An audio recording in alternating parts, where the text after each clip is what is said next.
Hey, put that thing back in its holster. We haven't gone anywhere. I don't understand. Check out the MichaelDukesShow.com for information on how to get access to the podcast. The Michael Dukes Show. I have 2 guns, one for each of you. Firearms Friday. As Thomas Jefferson stated, it is the right and duty of the people to be at all times armed. Say hello to my little friend. I say that the Second Amendment is, in order of importance, the First Amendment. The right to keep and bear arms is the one right that allows rights to exist at all. The Michael Dukes Show.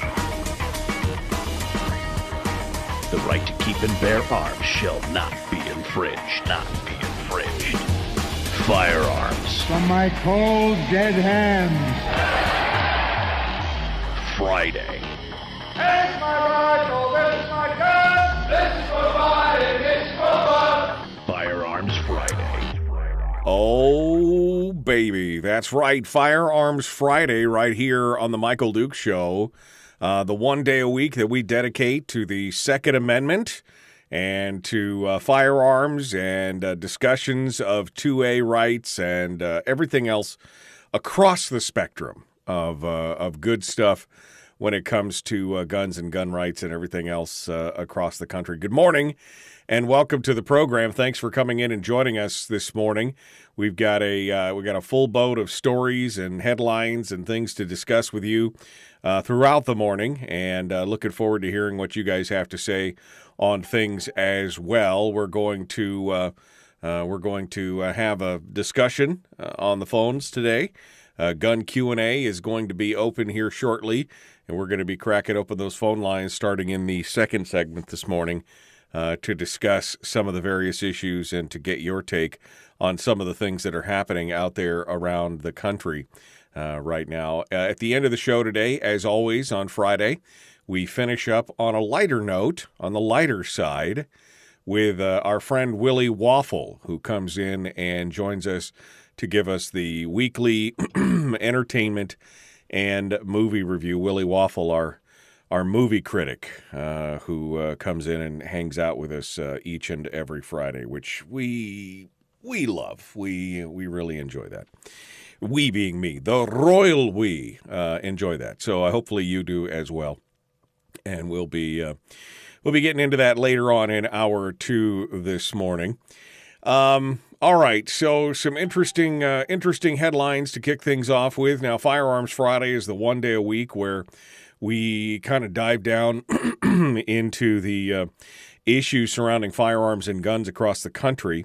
And it's just an opportunity for us to try and educate and inform all the listeners and have a good conversation. I think a reasonable and rational conversation with folks from around the state and quite honestly around the country. We've got a lot of listeners that are streaming the show from out of state as well, and some regular callers that call in from Rhode Island and Vegas and all across the country. So we welcome all of you guys to the stream as well. Don't forget, you can have some good conversations this morning in addition to on the radio and on the air. You could also join us in our chat room, which is available every day on Facebook Live, YouTube, or Twitch TV. And if you go over to Facebook, you can find us at facebook.com/Michael Dukes Show and just click on the live video there at the top of the page and join us in the chat room where we will hang out and have some discussions. Although I did notice today I did a little bit of a test, and I always find it interesting. For the longest time, we had stopped making any reference to firearms in the description of the videos every morning, the show, the descriptions of the show, because we had seen such a dramatic fall off in viewership when any time, if we actually called it Firearms Friday, if we said the word firearms or gun or anything else. So this morning I decided to do a little test, and in the description of the video this morning, I said, today we'll dive into the second headlines from around the country, including what's happening in the White House, Hollywood's continued reaction to Rust, a new law in Utah that may satisfy some of the angst around private sales. So I just said the second, not Second Amendment or anything else. I didn't say 2A. I just said the second headlines. And I've already got a bunch of notifications from folks that said that they have not received they normally receive a notification when we go live. And I've already received several messages, both private messages on Facebook and some messages from the YouTube crowd that said that they got no notification this morning. Just another little interesting tidbit about the chilling effect of social media and internet companies and their bias against firearms. They don't even want people talking about it, it seems like, which, it's frustrating. It's very frustrating to watch this kind of stuff happen. But I just wanted to do a test today to see, as little changed as I could get. And it seems that some people have not been getting not all. Some people have gotten notifications. I finally did just a minute ago. I heard my phone just go ding a minute ago to show that the notification just went live. But it was, 4 or 5 minutes after the show, and anyway, so it's an interesting situation. But that's what we do on Friday, though. We try and have a thought-provoking, rational conversation without a lot of the emotion or the invective. We try to demystify the firearm. We try to demystify gun laws, because you can get a lot of different answers out there from around the country, from the talking heads and the supposed experts that you watch on television, and your cable news networks. And that's really what it's all about. It's about trying to demystify that and straighten things out and give you the straight dope, so to speak, on what is happening with firearms and gun laws and everything else. So it's good to have you back. It's good to have you on, and thank you for being part of it. The first Firearms Friday of 2022, and we've got a bunch of different stories to hit you with this morning. I just read you the little blurb there, but that's we're going to talk about the Biden administration and their new. They issued a new order on gun control from the Department of Justice, which is a new little tidbit of gun control, which many people will say, well, what does that really mean? But what is it? And we'll give you some details on what it does mean. We'll talk about the new figures that have just been released about the great gun run of 2020 and what does it look like in 2022. We'll talk about Canadian gun owners and what they're doing, and then we'll talk about a piece that I missed back in the day, and I don't know how I missed it, but back in August, my friend J.D. Tuccilli from Reason Magazine wrote an article talking about gun owners and their compliance rate with laws that they just did not agree with. And we'll kind of talk about that in light of some of the things that are, coming out and about from various different entities and organizations. We'll talk about the latest victory by Gun Owners of America in a lawsuit over ghost guns in Philadelphia. And, the Rust thing is still out there. The Rust movie set, Alec Baldwin, the guy that was like, no, I didn't pull the trigger. It wasn't in the script for the trigger to be pulled. Well, the trigger wasn't pulled. I didn't pull the trigger. So you never pulled the trigger? No. I would never point a gun at anyone and pull a trigger at them, never. What did you think happened? That guy. Anyway, some other people in Hollywood are standing up. We talked about George Clooney here 2 or 3 weeks ago, making some comments like, hey, you gotta take responsibility, you gotta own up, and you should be safer. We talked about how The Rock and his production company is now declining to use real guns on everything. But we've got a new one. One of my favorite actors, Nicolas Cage, has sounded off on this as well, and we'll talk about that. You know, we continue to discuss this idea that most people support, that most people are supporting, according to polls, universal background checks and some of the other things. But there's always problems with that. Well, Utah has come up with a unique way that makes it a workable compromise. The whole argument around universal background checks is that, private sales, a lot of people believe that crooks buy guns from average citizens that are, unknowingly selling them the bad guys' guns.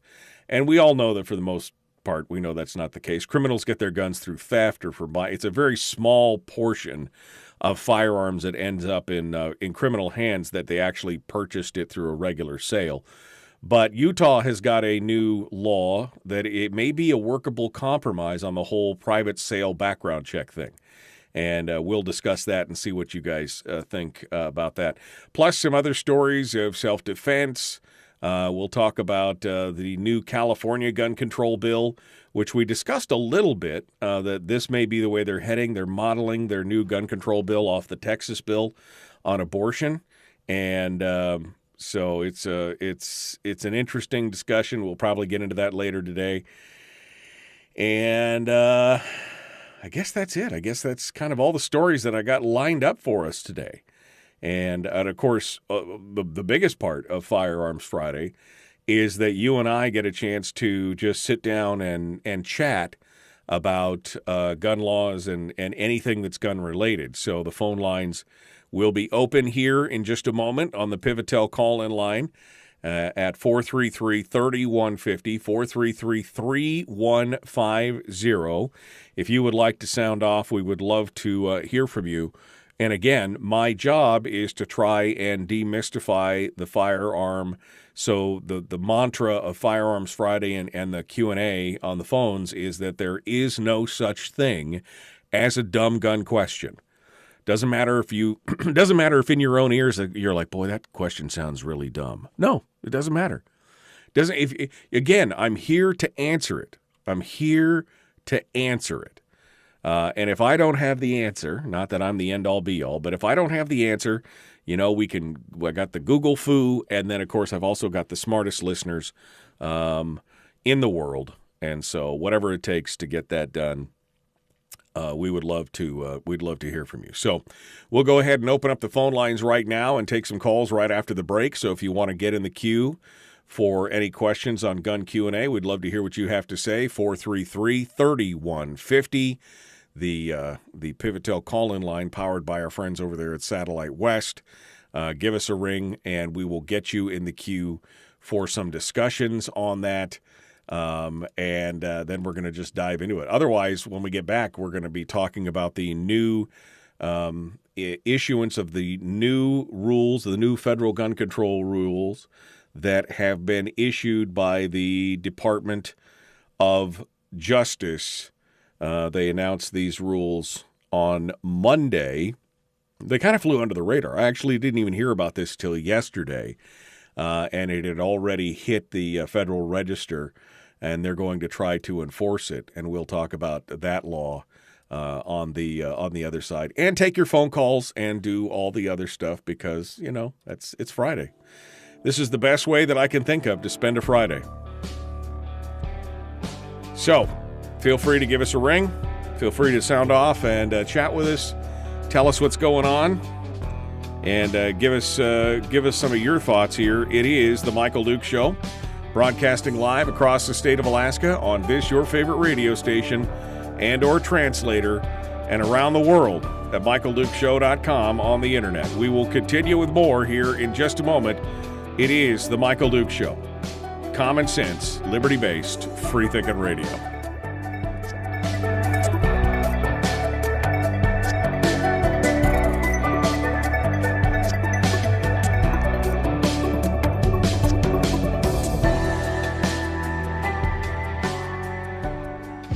If you missed the show, you can listen to it on your time with Dukes On Demand. Oh, and it's free.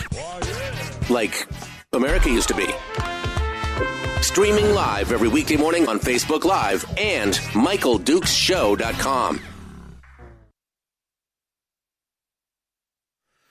Okay, in the chat room, good morning. How are you guys this morning?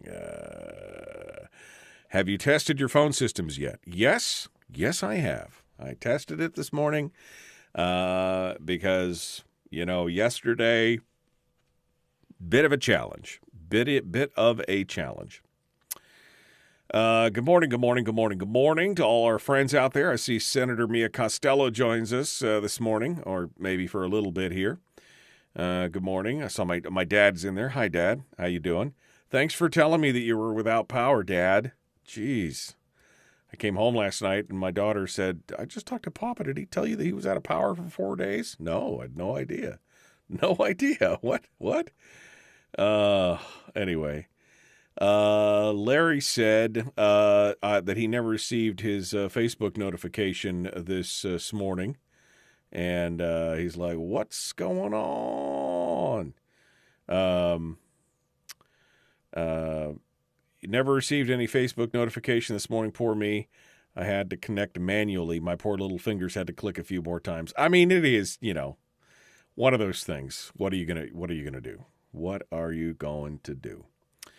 So, low and slow. Everybody's a little low and slow and quiet this morning. It's Friday. I think it's the end of the week. I came back to this. After being off for 10 days, you came back to this? Yes, my friends, you did. This is what it's all about. Couple good stories that I want to get to. I'm going to try and get Catherine Mangu Ward on the program. She is one of the chief editors over there at Reason Magazine. I don't know if you caught this article. I wanted to try and get her on the program this week, but I haven't had a chance to nail her down with this. Maybe we'll see if we can get her on the program next week. But this is a fantastic article. So if you haven't had a chance to read it, I just dropped the link in the chat room, all the chat rooms, in fact. So if you haven't had a chance to read it yet, I think this should be like recommended reading for everybody. This is from the February issue of Reason Magazine, and it's a really, really good piece. And then I couple that with the piece that I think this is where where is it? No, I guess I didn't get the second link that I'm going to talk about today is this compliance issue from my buddy J.D. Tuchili over at Reason Magazine. And we're going to get into this one here next. This one is also a fantastic article about compliance, gun owners' compliance across the country, which I think is well written and well thought out and well sourced. So we're going to talk about that here in just a bit as well. Mike says he's tired too. He may have to go back to bed. I don't know. I mean, I'll tell you, I usually, throughout all of last year, I probably averaged during the weekdays, I probably averaged 6 hours of sleep, 7 hours of sleep, maybe on the weekdays. And, it was okay. It was fine. But then on the weekends, I would sleep late, and do everything else. But then I had, this last vacation, I just started sleeping. There were days when I would sleep 12 to 14 hours, and I don't think I ever got up, with the exception a couple mornings I had to be up early to do something for the kids or get something done. But if I didn't have anything to do in the early mornings, I don't think there was a morning that I got up earlier than 10:30 or 11. I totally boned my sleeping schedule. There's no doubt about it. But woof, man, this week, getting things back into the groove, it's been the hardest week I've had so far. I went to bed last night at 7:30. I was like, no, I'm tired. Gotta go. All right, let's dive into it. Here we go.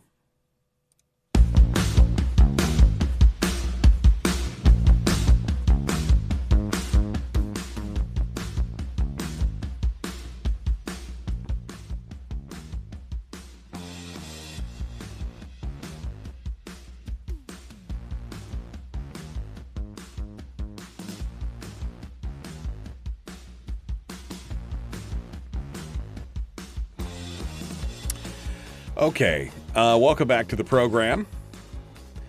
It is Firearms Friday. We got lots of things to cover today, but I wanted to announce again that the phone lines are open at 433-3150,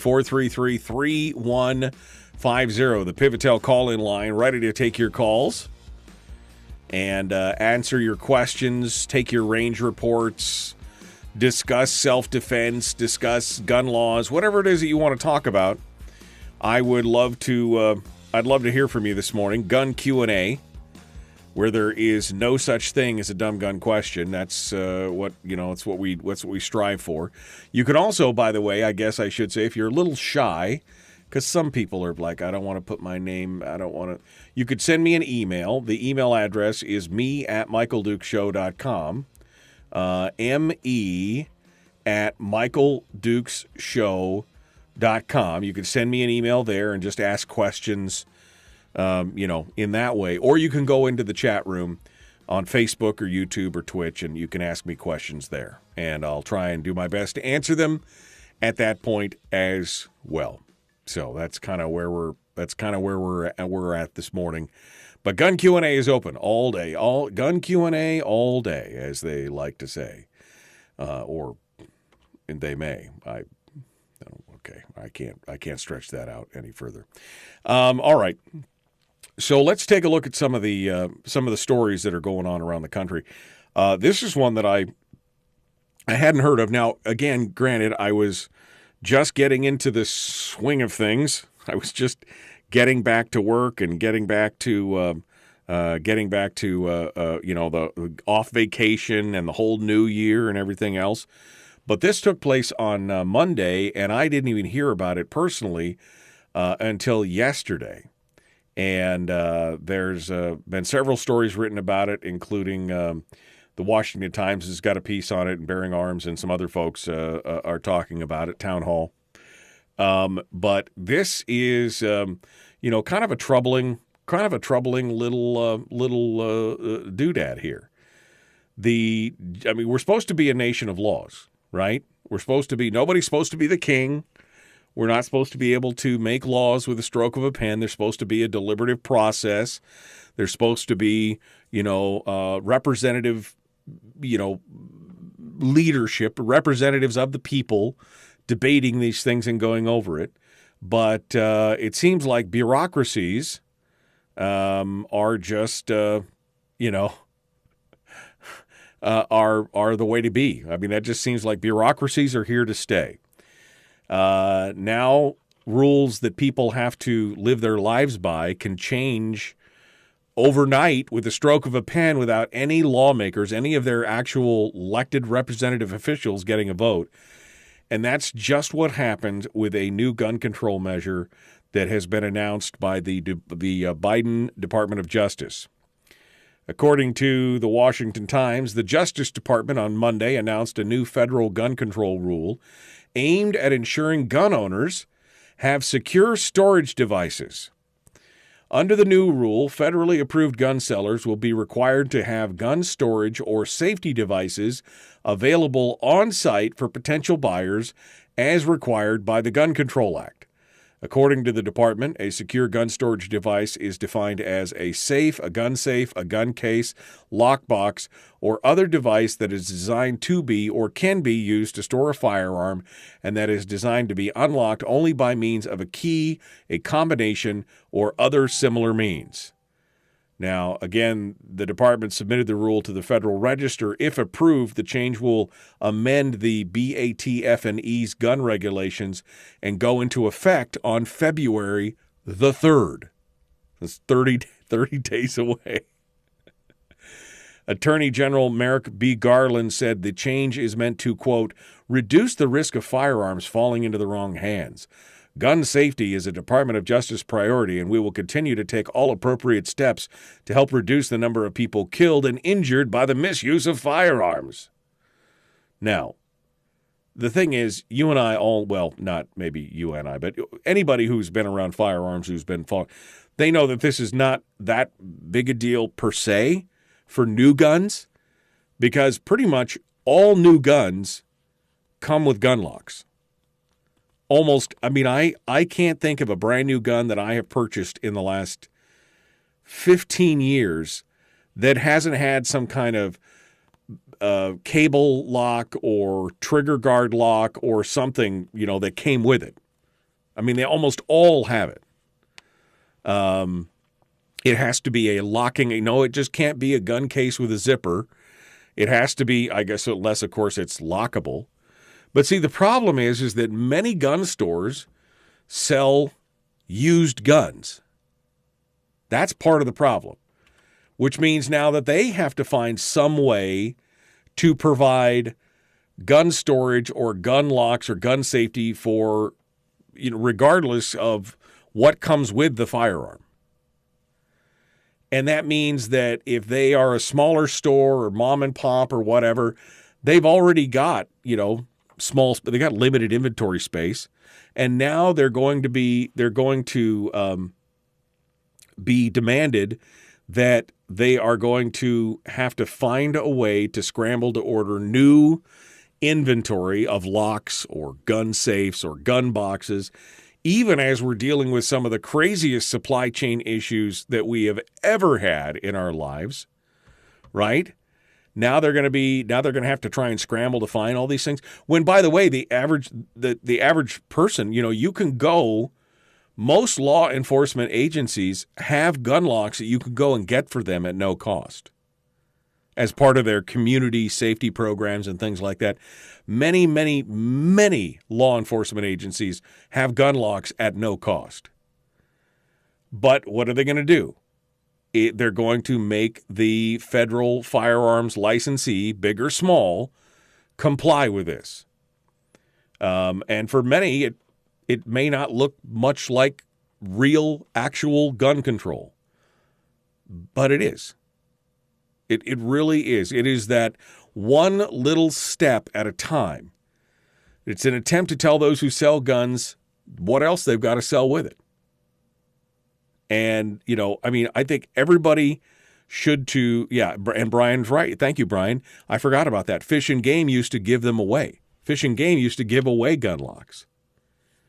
We want everybody to be safe with their firearms. I mean, that's a priority for us here on the program. That's why we continually talk about the 4 safety rules and firearms and getting training and doing all that kind of stuff. But everyone should take responsibility for securing their firearms. But you are delusional if you think that the reason that someone is not doing it is that they're somehow unaware that there are options out there to get a gun lock or a gun safe or a gun box or whatever. It's because those people just don't particularly care. And this is something that the Biden administration can point to say, hey, look, we did something. I mean, it's something that they can do. Right? Because there's no political will right now, even after the most recent shooting at the Oxford, shooting there in the school. Even after that, they have been getting a lot of heat because they didn't do any. Not that they could do anything, but this is that whole thing of you must do something, even if it's a bad idea. You must do something. And this is the reaction. This is what happens when you come back and say, you must do something. This is what you get. And unfortunately, that's where we are. And of course, as I was just mentioning, the Biden administration is under a ton of pressure to deliver on, all these gun control things that they promised when they went to run for office. Joe Biden and company, when they were like, oh, we're going to be the new gun, we're going to fix your gun. And of course, they haven't been able to do anything because even with the Democrats in control of the House and the Senate, the majorities are so thin, and many Democrats now are seeing what's happening and that their own constituencies are becoming more pro-gun. It really it really is a tenuous, the tenuous control in the Senate and in the House and in the presidency over gun control issues. But as Larry points out in the chat room, this administration doesn't really need to have an actual success to claim that it is one. And that's kind of what this is. This is them being able to say, look at what we did. Look at what we did. And there you go. But as I was saying before, many new gun owners are being found in some of the same groups that purportedly would support Biden, Democrats and everything else. We talked about that last year. 8 million new gun owners in America. A vast majority of them are independents, minorities, people who are, kind of more, who would lean more towards the Democratic side of the fence. And they are getting an education in what it means to be gun owners in America today. The National Shooting Sports Foundation has come out with their new numbers for 2021 for gun purchases, and they say that the great gun run of 2020 may have subsided, but it's pretty clear that there's still a red-hot demand for guns among American citizens. More than 18 million firearms were sold, almost 19 million, at retail last year. That's the second highest figure on record. 21 million was the record that was sold in 2020. According to Mark Olivia from the National Shooting Sports Foundation, the strong sales have taken place as more of us have started thinking seriously about our own personal safety and the deteriorating conditions in many American cities. He also noted that this also happened as the firearm industry faced significant challenges and new opportunities. He said, quote, NSSF led the opposition to defeat Joe Biden's nomination of a gun control lobbyist, David Chipman, to regulate the firearms industry, the single most important fight of the year to preserve the firearms industry and the Second Amendment rights. At the same time, manufacturers announced significant investments in the expansion and relocation, signaling the anticipation for continued growth. In 2021, totals of 18.5 million background checks for a firearm sale proved the work to preserve and grow this vital industry is essential, and that the men and women of the industry are able more than capable of meeting the growing demand for lawful firearms ownership. And their places are going crazy. Business is booming for across the country. I mean, try and find, again, ammunition or your favorite gun. These things are still in high demand. And so we've seen this run up to the banner year of 2020, and now, of course, 2021 not too far behind it, and it just means one thing. I think guns are here to stay, folks. I think firearms and firearms rights are here to stay, and I think we're starting to, again, spread the love. And as I've said, that the goal of this program is to reach out to not to the people who are necessarily vehemently anti-gun, and really not even to talk to those of you who are seriously pro-gun. I mean, I love you. You're my brothers and sisters in the gun culture, right? But the idea behind this program and many of the other discussions that we've had has been to reach out to those in the middle who are really not anti-gun, they're really not pro-gun, they're maybe just what we like to call gun curious. And to answer those questions, because these are the people that are making the move into the gun culture. Those are the people, and it's working. It's working. That's super exciting. So, well, I guess that's it for this segment. Phone lines are open. 433-3150 on the Pivotel call-in line, powered by our friends at Satellite West. Hit us with a phone call if you'd like. We've got more stories coming up. Don't go anywhere. The Michael Dukes Show. Common sense, liberty-based, free-thinking radio.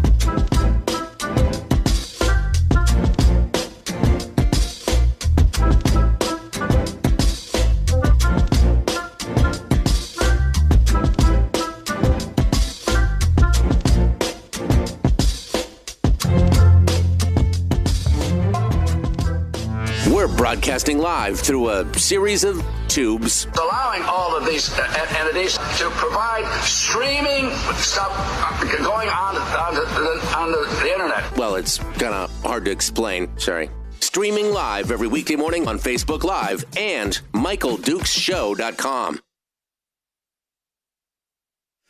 Okay. Well, I'm going to test the phone lines again because Larry's got me paranoid. I mean, I tested them earlier and they were fine, but, we gotta see what Larry says here.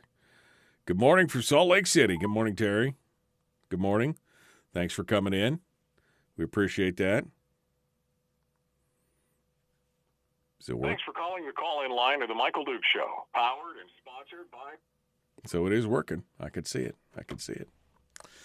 All right. Well, just apparently nobody wants to talk to me today because, I don't know, it's Friday, whatever.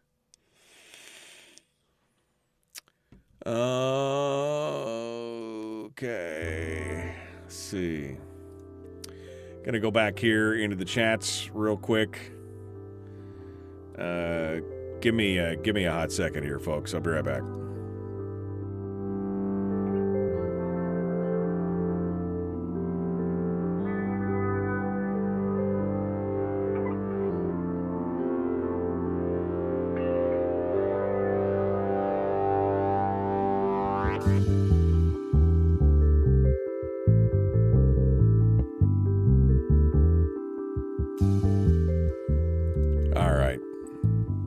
Sorry, I had to try and fix something there.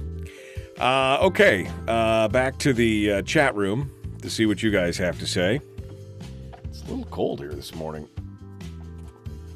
Firearms Friday is a Herald-free zone. Is that what Bill just said? Oh, yeah, it's 10 below outside the house here this morning, which is a little cold for us in this neck of the woods here, but we'll... I know you guys in Fairbanks are probably laughing at me right now, but hey, what can I say? I'm not used to that, not used to those brutally cold temperatures anymore. I still remember that last winter before we left Fairbanks. 57 below or colder for more than 3 weeks solid at my house. Oof. 14 below in Soldotna feels like 25. Well, I will say that down here, even though it's warmer, ambient warmer, because of the moisture off the inlet there, off the Cook Inlet, which I can see from my house, it definitely feels colder. I mean, when it says 10 below, it feels a lot of times like it's 20 below just because of the moisture. Fairbanks is so dry. I mean, it's a dry cold. I mean, it makes a difference, that's for sure.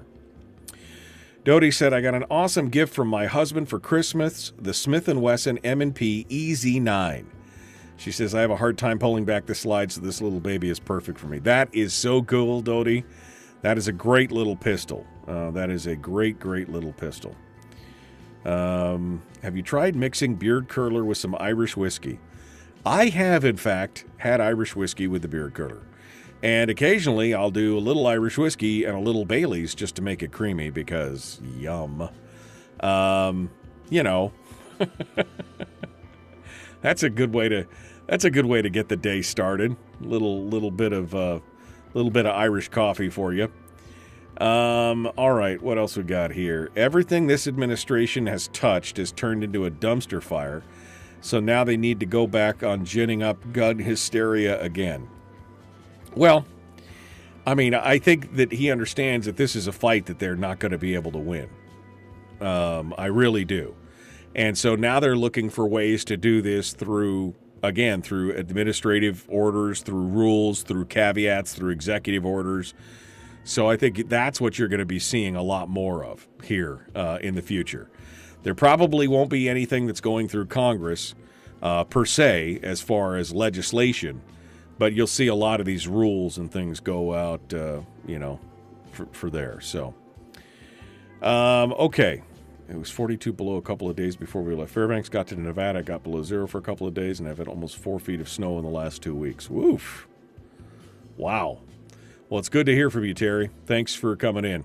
All right, we got one line on hold that just called in. Let's go over there and get their name and where they're calling from. We're about to return to the radio here in about 60 seconds or so. Good morning. Who's this? Where are you calling from? Good morning, Michael. This is Ron in North Pole. Well, hello, my friend. You hold the line and don't go anywhere. We're going to be right back to you, and we'll get more of your beautiful golden dulcet tones. That Texas drawl, we love it. Or where Tennessee. I'm sorry. I didn't mean to state you to guess which state you're from, but that little drawl. We'll get into it. It's good to be back. All right, here we go. Yeah, Terry, thanks for coming in, and it's good that you can check in with us. And I'm sorry that you had to move down to the lower 48, but it's good to see you up in the chat room. So thanks for coming back in and not forgetting us. We appreciate that.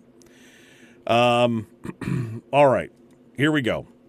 20 seconds out. Don't forget to like and share this video. Don't forget to like and follow the show page.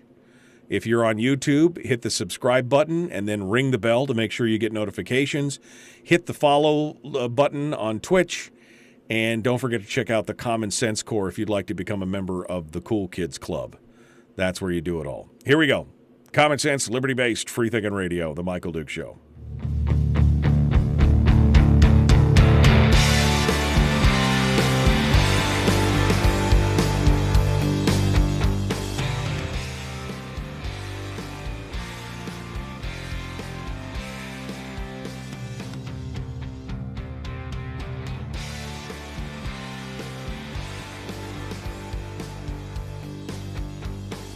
All right, welcome back to the program. Firearms Friday continues. We've got some more stories to dive into. But as I said earlier, Gun Q&A is up right now, so we're going to just take some calls. And we start off with one of our favorites here. Ron is out in North Pole. He's hanging out with us this morning and wanted to give us a chat. Ron, what's on your mind, my friend? Well, I just called to give a shout-out to Dillon Precision.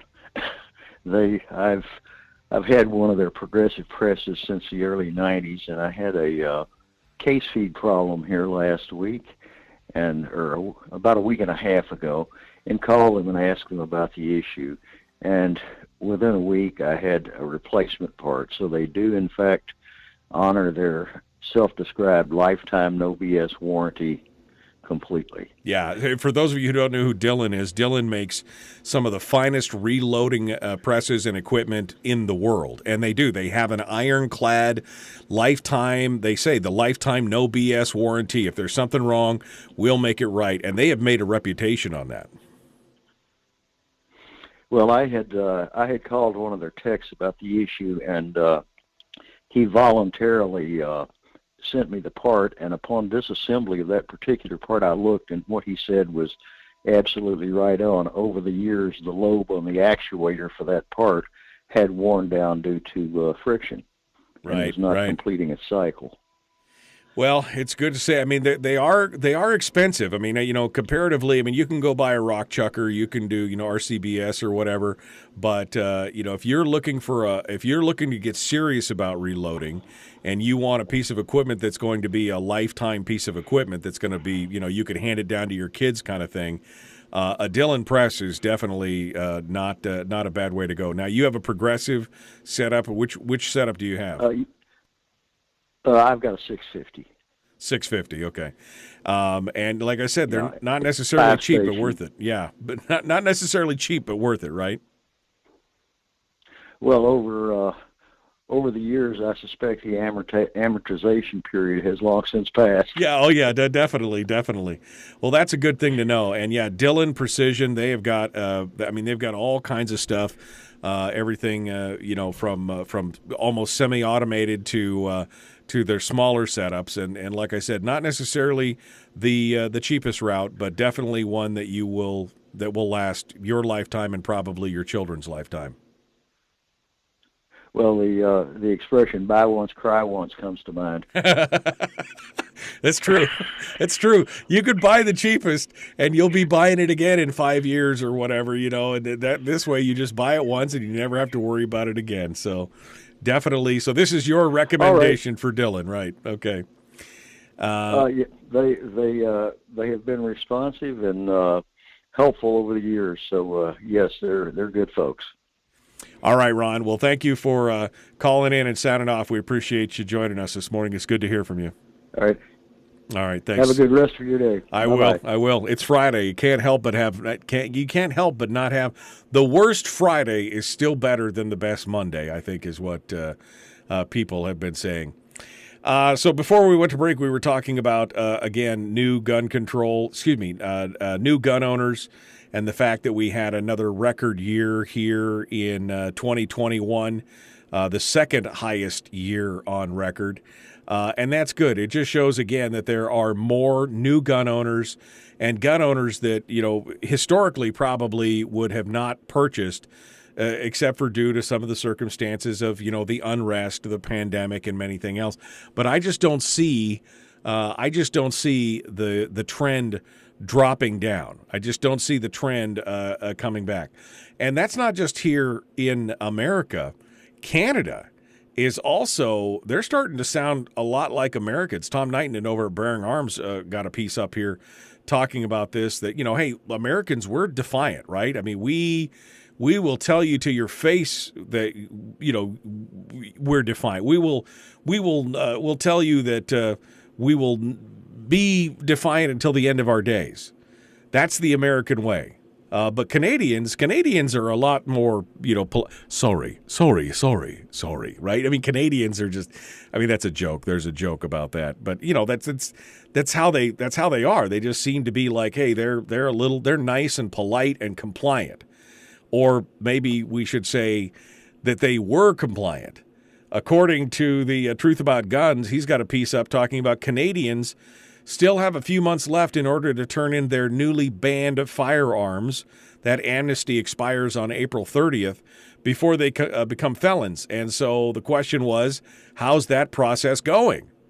Well, only 160 firearms, 160 firearms that the Liberal government prohibited more than a year and a half ago have been deactivated or surrendered, according to the Mounties. The Canadian Firearms Program can confirm that as of December 9th, 2021, 18 firearms, formerly classified as restricted, affected by the new OIC, that's the Order in Council, the gun control order, have been deactivated. And in addition, there have been 142 OIC-affected firearms recorded as surrendered to a public agency since May 1st of 2020. Now, the official excuse for the minuscule compliance rate that's being put forward by officials and supporters is that the government has yet to come up with details for a buyback program they promised for the outlawed guns. So they passed this law back in May of 2020, and they said, we're going to outlaw these, but we're going to give you some kind of buyback. Compliant Canadians are just waiting for that to be put into place, and then they'll rush to their local Mountie outpost and toss their guns into the barrel. Right. Right. If you believe that, he says, I've got some beachfront property in Saskatchewan I'd like to talk to you about. Look, Canadians like their guns, especially those in the western provinces. They like their guns about as much as Americans. And a lot of them have had them for many, many years. Now, Canada doesn't have a Second Amendment. They do not have that enshrined. For them, it is not a legitimate, lawful, inalienable right. It is a privilege that's been given to them and bestowed upon them by the government. And it would be pretty easy to believe that Canadian gun owners would be more amenable to having their guns taken away than Americans, but it just doesn't seem to be the case. It just doesn't seem to be happening. And maybe there's a lesson here for the American gun control crowd. If Canadians, with all their cultural differences and their right? Their politeness, if they are uninterested in complying with an assault weapons ban and some kind of gun, why would you believe that Americans would be more compliant? It's just not happening, folks. We could see how it worked. And of course, they keep pointing to Australia, right? Everybody points to Australia as, well, we should just do the Australian style where they just mandated that you turn it back and do all that. Well, that's great, except for the fact that even in Australia, some of the new estimates that have come out over the last couple of years as far as noncompliance, especially in the rural areas, is pretty huge. I mean, they collected something like 300,000 guns, but they're estimating that there may be that or more that have not been turned in since the ban back in 1990. These people have been hiding their guns in their attics for 30 years. So what do you think is going to happen if you keep pushing the button on people across the country and saying, you've got to do this, you've got to do that? And that is actually going to lead us to our next story, which is from our friend JD Tuchili over there at Reason Magazine. This is a piece he wrote back in August entitled, "Don't Be Surprised If Gun Owners Don't Comply with Gun Control Laws." He says getting a law passed is not the same thing as getting people to obey. And this is a fantastic article, which I'm going to try and get JD on the program next week to discuss with us. But we're going to take a few of the tidbits out of it here in the next segment, and we're going to break it down and have people take a look at this and say, I mean, if you haven't read this article yet, you need to read it, because this is really the conundrum that we're in right now. That there are gun control laws in America right now that people are blatantly ignoring, not because they're bad people, but because to them this law makes no sense. Because it's the argument is that we need this law to protect Americans and to protect it from criminals who don't obey the law anyway. I mean, that's why we call them criminals, right? I mean, the very definition of criminals is people who don't obey the law. And so the argument that, oh, we just need this one more law to make us safe. They're criminals. They don't obey the law. We need this one more law to make sure criminals don't get, but they're criminals. They don't obey. But we just need one more law. What you're doing is you're turning average law-abiding citizens into criminals because they understand the reality that criminals aren't going to obey the law anyway, so why should they at that point? Because they still want to be able to protect themselves. So we're going to have this discussion in the next segment on this article from Reason Magazine.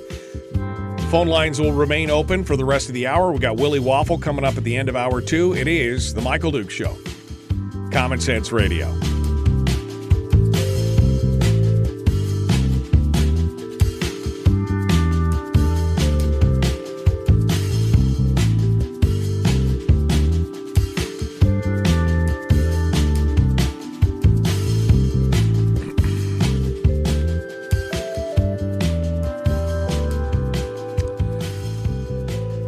Okay. Okay. If it pleases the crown. Right. I mean, right? You got to ask for permission for everything that's going on there. If it pleases the crown, may I please? No.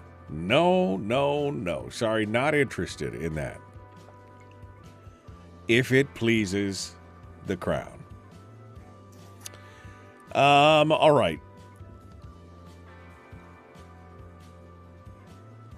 I have a basic question. I am new to Alaska and live just outside the Kenai city limits. I have moose make their way through my property frequently. I'm wondering if during hunting season I am allowed to harvest one and if there are any specific requirements to do so. Well, it depends on the area and the game unit that you're in. Some areas, especially in residential areas, they require you are only able to do it with a bow. They're legal for bow hunting. I don't know about for using firearms to do it.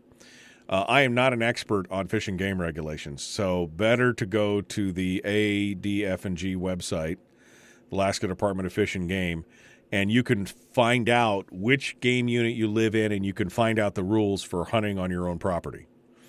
Because there are some people who will be allowed that if a moose crosses their property during the season, they can pop them right there with either a firearm or a bow, one or the other.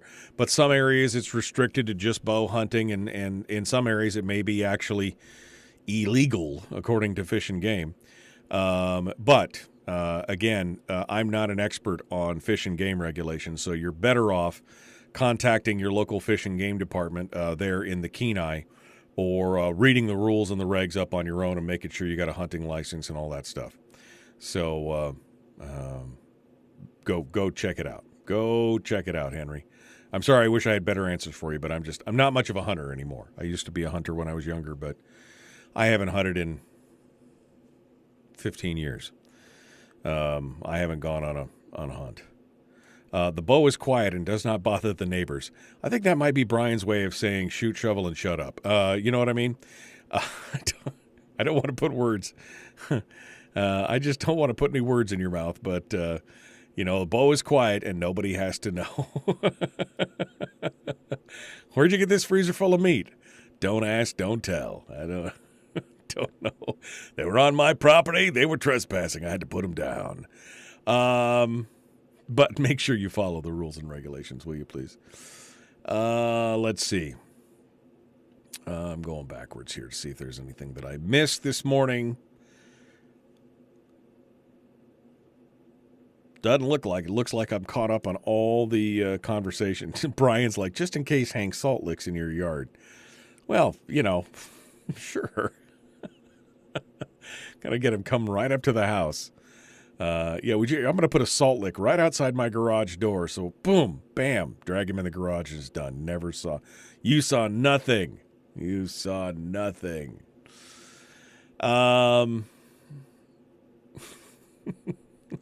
Always feed your neighbors. Okay, let's get back over to this this article from JD Too Chilly. If you haven't read it yet, I recommend that you do.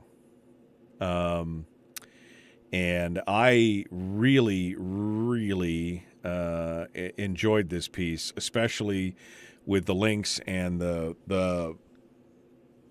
background that he has laid into it with the hyperlinks to the original source material. And it has a lot of the polling information from Hill Harris and Pew and Gallup and everything else. If you haven't had a chance to go out and read it, you probably want to do so. But we're going to talk about that. We're going to talk about that here in just a few moments. Oh, I need some coffee this morning. I did not get my coffee this morning. I definitely need a big cup of Joe to get me go. Oh, hey, go close that. No, I don't need that. There we go. All right. Drag him into the shop, pop a beer, crank up some AC/DC, fire up the sauce hall. That's great until it drops in your tree-hugging neighbor's yard and they want to know why you're sticking a knife in the poor defenseless animal's gullet. Then you have to dig an even deeper hole. You guys are bad. You guys are going to get in all kinds of trouble. You're all going to be banned off Facebook into Facebook jail for a month for talking about. Well, we're joking, right, Facebook? We're really not talking about breaking the law. We know that it's, that it's satire and sarcasm. I mean, I'm just asking all you Guardian Facebook monitor programs. Right? You know that, right? We don't really mean it. We would never encourage anybody to break the law. That's just not how it works around here. Some people have got no sense of humor. All right, we're going to jump back into this here. We got more coming up. We're less than a minute out. We're going to get things started and get things ready to rock and roll. So please like and share this video. Like and share.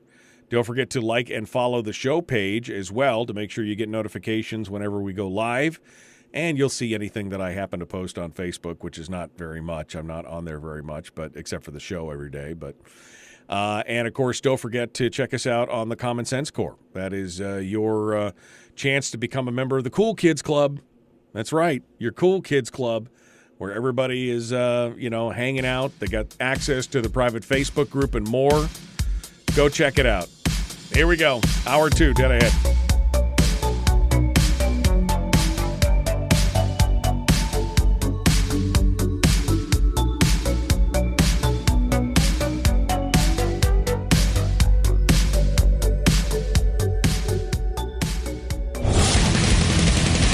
Whoa, buddy. Put that thing back in its holster. We haven't gone anywhere. I don't understand. Check out the MichaelDukesShow.com for information on how to get access to the podcast. The Michael Duke Show.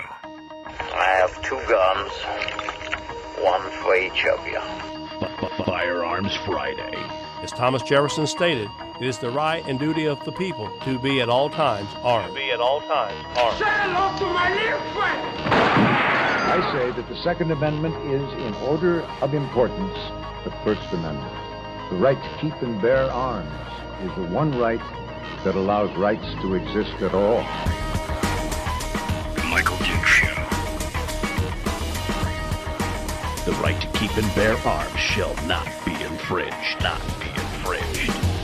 Firearms. From my cold, dead hands. Friday.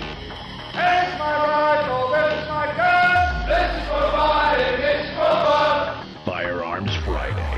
Oh, yeah, baby. Firearms Friday, your chance to sound off on issue of a Second Amendment nature here on the Michael Dukes program. It's good to have you on. It's good to have you on. And, boy, was that a quick week or was it just me? I mean, it just seemed like the week just flew on by. I mean, it was zippity zoom. And here we are, ready to tackle the final day of the week, looking forward to the weekend already and getting 2021 way behind us and the new year and the snowpocalypse and the windpocalypse and everything else. It just seems like it was just, apparently it was just me. Bill just said in the chat room, it was just you. It didn't go by fast for everybody else. This last week has just zoomed by for me, which I guess I can, I don't know. They say as you get older, the time compression, the time dilation thing is real, that, things happen faster. Maybe I'm just getting old. But anyway, it's good to be here with you, and it's good to have you here on Firearms Friday. Coming up in this hour, of course, Firearms Friday is your chance to sound off on all kinds of issues regarding guns and firearms and the Second Amendment and laws and everything else. That's what the show is dedicated to.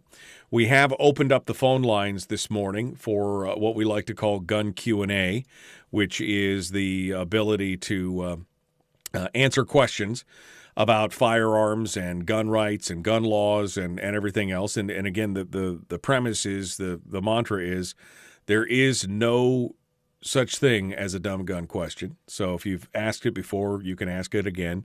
If it's never been asked or answered, there's no dumb question. Just, you want to talk about guns, I feel pretty good about that this morning. So you can reach out to us on the Pivotel call-in line at 433-3150, 433-3150. We would love to hear from you. And feel free to ring us up and give us a chat on the Pivotel call-in line. And thanks to Pivotel and Satellite West, by the way, for providing us with the sponsorship to keep us rocking and rolling and providing that phone line for us. We were just talking about hunting and everything else. There was a question in the chat room about the legality of, if I've got moose coming through my yard during the hunting season, what do I do and everything else. That's the lazy form of hunting. I just want to say that right now. I mean, if they come into your yard, is that even really a challenge? Shouldn't you go out into the wilderness and hunt them? And while you're there and you're out in the wilderness and you're away from everybody, where you can relax and enjoy nature and do everything else, wouldn't it be nice to have the peace of mind of knowing that you can contact anybody if you needed to? Not that you want to. When you're out hunting in hunting camp, you probably are doing it to get away from a lot of people. But wouldn't it be nice to know that if something happened, that you could get a hold of, or if something happened outside that you needed to be notified out, that somebody could get a hold of you? That's the peace of mind that you get from having a Pivotel satellite phone. Now, Pivotel's been around for many years. They started off in Australia as a cell carrier, became the largest one in the country, and then went into satellite phones, and now they're one of the largest satellite phone dealers in the world across 5 or 6 continents. And they have a variety of different phones. I mean, but they're about as much as a cell phone. And they've got plans that are just as cheap as a cell, starting at just $65 a month. You can get an Iridium satellite phone plan with just a 1-year commitment. If you $65 a month or more means you get free incoming calls. So again, you just don't give anybody but your special someone that phone number, and you could have the phone with you all the time. and while you're out at hunting camp, or turn it on. I'm going to turn it on at 5 p.m. every night, and you can call me if you need anything. Or, again, as I say, the worst thing you can do is run out of like bacon. So you use the phone to call in to somebody, but you get free incoming calls. $30 of your monthly fee goes towards your outgoing calls or your texts. Yes, you can send text messages on this thing because it's an Iridium phone that acts just like a cell phone at no charge. I mean, you don't have to dial access codes. You don't have to. It's just like a cell phone. And they also have a refer a friend program. So if you're a Pivotel user and you refer a friend and they get signed up, you get a free month of service as well. Up to 6 times a year you can do that. But find out more about this. I mean, being connected is not, I know a lot of people are like, I just want to lose my cell phone. Well, okay, I'm with you on that. But sometimes when you're out in the wilderness, you're out doing things, you're hunting, you're trekking, you're out on the ocean, you're up in the hills, you're snow machining way off the road. Sometimes having that phone in your pocket, knowing that if something happens, you could make a phone call, gives you the peace of mind that you just don't have to worry about it. That's what you can get from a Pivotel satellite phone. So go check them out. They're on Homer down at South Central Radar on the Spit, in Kodiak at Radar Alaska, in Seward at Communications North, in Fairbanks at Arctic Fire and Safety, in Soldotna, Wasilla, or Anchorage. You can stop by any of the Safe and Sound locations. And out at Dutch Harbor, you can go to Lundy Marine Electronics. So thank you to Pivotel for sponsoring the program. And make sure you say hi to them and tell them thank you as well for sponsoring the program for me. Will you do that? All right, we got some phone lines on hold. We're going to talk to them first before we get into this article from J.D. Tuccilli at Reason Magazine talking about the compliance rate of gun control law compliance rates by American citizens. We're going to talk a little bit about that. But first, let's head on over to the phones and see what you have to say. Good morning. Who's this? Where are you calling from? Good morning. This is Larry down in Sterling. Morning, Larry. How are you, sir? Well, I'm better than I deserve, that's for sure. Hey, I wanted to mention, as I'm listening to you online and such this morning, and sometimes I know it's a challenge to maintain a good, strong dialogue moving forward when nobody's calling you. But one of the things that really interests me on Firearms Friday is people's favorite weapons. And I know in my case, throughout the course of my life, one of my favorite weapons that I've ever shot and had anything to do with was an old 50 caliber flintlock. And to this day, out of all the weapons that I've shot, that old flintlock has the best memories out of anything. I was actually the most accurate with that weapon. I had the social aspects of working with the black powder group of people and such was probably some of the best times of my life. Right. And I'm just curious to throw out to your listeners, what were some of everybody else's most favorite weapons? That's kind of cool. Of course, their... Yeah, no, that's a good idea, Larry. Anyways, that was... Yeah, no, I mean, did you don't have you don't have it anymore? Was it yours? Were you just part of the group, or did you purchase it, or? Oh, no, we, actually my wife purchased it for me back in 1979, 1980, something like that. And then we had a custom mine was a Hawken. I don't know if you know anything about just a bit. Mine was a Hawken, which is a half stock, and it was a Thompson Center. Still is. I mean, I still have the weapon. A great little gun. I mean, it's just funner than fun to shoot. It has, if you get into black powder, you find that the kick on a black powder is so much different than it is on a current weapon. The powder doesn't kick like a baseball bat. It actually pushes you. There's some excitement to how a flintlock actually operates and how you have to shoot it. But after we purchased that one, we also purchased a custom-made 50 cal long stock for my wife, and we have both of them. So hers is prettier than mine, but mine's shot a whole lot more. Anyhow, I mean, some really great memories of that time when we were doing the teepees and the rendezvous down in Utah, and member of the Rocky Mountain Fur Company, and just all kinds of fun stuff with, that's how we raised our kids up in the mountains of Utah. And, and they ate dirt when things hurt, and all kinds of fun stuff. Right. Anyways, I just thought throw out to the rest of the listeners as to some of your favorites. Well, I appreciate that idea, Larry. That's a great idea, and I agree. And it's interesting that I've never shot black powder. I've always had kind of an interest in it, but I've really never gotten around to it. And it sounds like something I might have to pick up one of these days just to check it out. And, of course, most of the black powder rifles are CNR, so you don't have to get too, it doesn't get too fancy-dancy with the dealerships and everything. So I'll have to look into that. Maybe I'll pick your brain on it one day. Yeah, and, next time you come down the peninsula, as long as it's not, below zero, let me know in advance, and I'll break it out and make sure the frisson still strikes, and see if I can dig up some 25, 30-year-old black powder out in my shed. I think I've got a couple projectiles, which we lovingly call balls. Right, exactly. We'll get some balls and some powder, and we'll make it happen. That's exactly it. Yep. All right. Spit patch, and you got her made. Thanks, Larry. I appreciate it. It's a good idea. What is your favorite weapon? What are the weapons that you have some great memories around? That's a good some good firearm stuff. Thank you, Larry, and I appreciate it. And I bet your wife's is prettier than yours. I will agree with her sight unseen that's probably what's happening there. Thanks, Larry. I got to go over here. I got another call. Let me jump over here to the next line. Good morning. Who's this? Where are you calling from? Hey, this is Brian calling from the fish hook. Well, good morning, my friend. Is it cold in your neck of the woods this morning? Yeah, thermometer just said minus 15. I don't think it's lying to me. So, I just threw a couple more logs in the fire.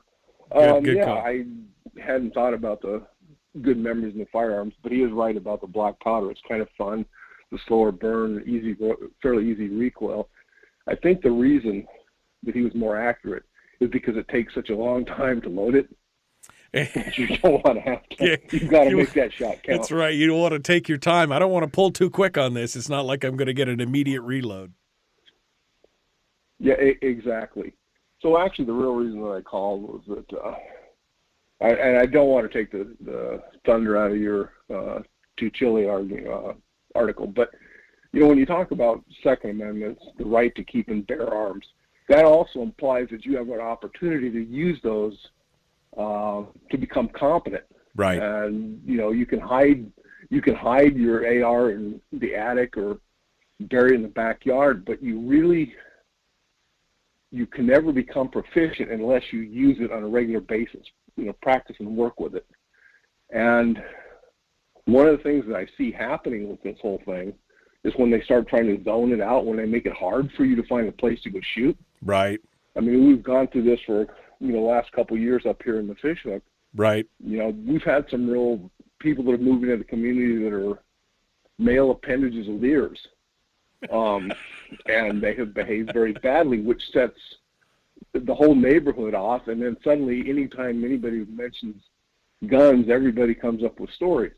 Right. So, I guess my point is that non-compliance is a good thing. I think it's a very American thing, defying the government. But on the other hand, you got to work on the other side of this and understand that simply having the guns is not. Yes, it's part of the Second Amendment, but it's not quite the whole intent of the Second Amendment. Right. And as they start zoning people out, as they find ways to put restrictions on where you can and cannot shoot, you then also develop the world of Karens, the people spying on you, seeing you sneak out of the house with a gun case that coincidentally might actually say oboe or banjo or whatever on it. But, you now have people spying on you. You having to sneak around to do something that is an absolute right of every human being. Right. Well, that's just wrong. It's the incrementalism, right? I mean, Brian, really, we look at it and it's, we keep reducing the ability for you to find a place to shoot. We reduce the ability for you to have ammunition through OSHA regulations on how it could be manufactured. And, it just becomes this drip where you may still have the right, but if they've cut off every opportunity to exercise the right or to make it cost prohibitive to exercise the right, then is it really a right at all at that point?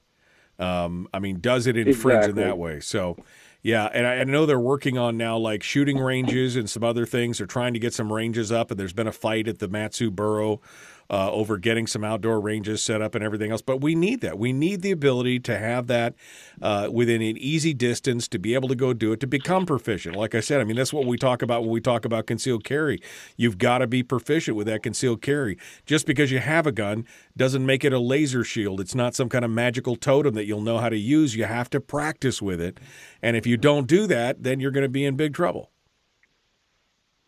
Well, a lot of these people that are the new gun owners, and I have a lot of acquaintances that sort of fall in that category. They have it. They promise themselves sometime soon I'm going to go out and practice and learn how to use it. But in the meantime, it's going to sit at this table. Eventually, they're going to forget about it. And right. I bet you if I went out to Fred Meyer's Wasilla, and if I were so inclined, and I'm not saying that I am Facebook monitors, but if I were to pop into a couple, 3-4 cars, I bet you could come away with a firearm.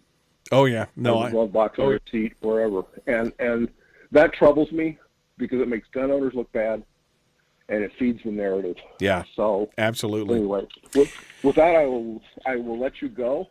I hope that you have a terrific weekend. Hey, Brian, you too, my friend. Thanks so much. I appreciate it. Thanks for sounding off and calling in this morning. That leaves one line on hold, but we are up against the break, so caller, hold the line. I'll be right back to you here. We are going to continue with our discussion. We got Willie Waffle coming up at the end of the show this morning, but we got one more segment with firearms goodness. That's all up next. The Michael Duke Show, common sense, liberty-based, free-thinking radio. Don't forget to join us on Facebook at facebook.com/Michael Duke Show. And you can come out there, or you can find us on YouTube or on Twitch, or you can just pick up the audio-only stream at michaeldukeshow.com. Back with more right after this.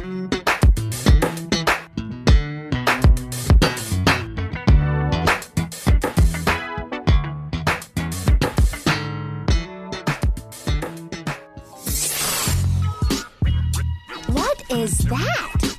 Common sense. Regularly heard on American radio. Michael Duke Show. Radio. Okay, we're in the break right now. We got two lines on hold, in fact. Let's go over there first, and we'll get them ready for the return to the radio. We'll start off over here. Good morning. Who's this? Where are you calling from? Good morning, Michael. This is Ron for a second. Bye. Hey Ron. Very quickly, I will go, and this is for purely sentimental reasons, but I'll add to the list the Smith & Wesson Model 19 revolver. The Smith & Wesson Model 19. That's a good little piece. It really is. And a very close second is, of course, the 1911. Yeah. But just food for thought. Thanks. All right. Thanks, Ron. I appreciate it. We'll go over to the second caller and see if we can get their name, and we'll hold them over through the break to start off. Good morning. Who's this? Where are you calling from? Hey, good morning, Mike. It's Fred from Rhode Island. How you been? Well, hello, my friend. How are you doing? Merry Christmas, Happy New Year to you. How was your holiday? And likewise, another December 25th, and another bite at the apple on the years. That's right. That's right. One more circle around the sun. So we made it. All right, Fred. We'll hold the line here. I'm going to be back to you. You'll be number one in the queue. And we will we'll chat with you here in just a moment. So don't go anywhere. We're about 3 minutes out, and we'll get things ready to rock and roll. Okay. Let me go back here. See if there's anything you guys have been chatting about. You guys have been awful quiet this morning. Well, there's not a whole lot of you. It's Friday, right? I mean, normally we got 60 people or so, 50 to 60 people in the chat room, and on Fridays 20 to 30, 25 maybe 30. Throughout the show, and I don't know what's going on. I wrap a 12-hour hand warmer around my Mini, I'm assuming your Mini 14, when I'm riding snow-go checking traps. Without the disposable warmer, it's a boat anchor. Is that because it doesn't cycle properly, Willie? Is that the problem? Is that at 30 below it doesn't cycle right? Have you tried the dry lithium, the dry lithium lube on that? We had a couple rifles that we took out when I was younger that we wanted to shoot, and we shot, well, younger, I guess, when I was in my 20s.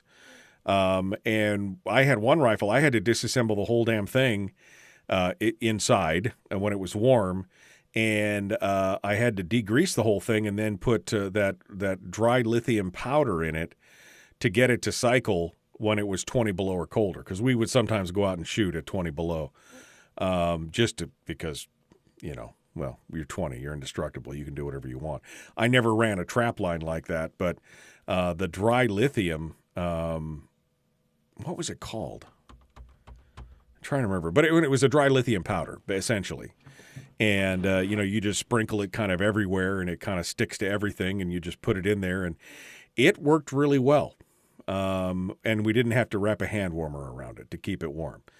But there you go. So anyway, Willie, you can sound off and let us know. Is that what you're talking about? That it just basically wouldn't cycle because it was because of the lube inside of it. Stewart says, when you have a job that doesn't allow concealed carry, you'll end up with with guns in cars. I mean, this has always been my argument about creating these carve-outs in the, this is part of when the state of Alaska back in the day, they had the thing where it was like, you couldn't take guns into banks. And I mean, they had a whole list of places where you couldn't take guns. And, and I was like, if you want to create a place where you wanted to get a gun, that's how you do it. If I ever wanted to get a gun, I would have just gone to a bank parking lot, start busting out windows. You know what I mean? You could sit in the parking lot and watch people, and if it looked like they were disarming themselves to go into the bank, you knew which car to go into to get. I mean, that was always my thought. If you're a criminal, you're going to think of ways to make that happen. And so I'm glad now that we've got much fewer restrictions on that. But yeah, you're right. If you work someplace that doesn't allow it, it's going to end up in your car. Although concealed means concealed. So how are they supposed to know? Do they strip search you or put you through a metal detector before you walk in? I'm just saying, company policy is not necessarily law, but you do take your chance as to whether or not you retain your job. That's what happens. All right, here we go.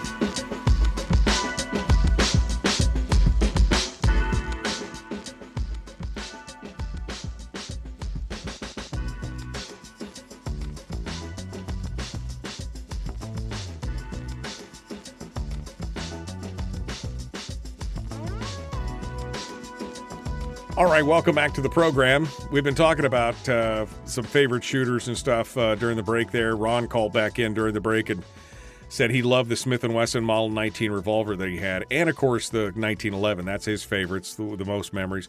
I'll say, I love all firearms. I love all firearms, but one of my very, very favorite firearms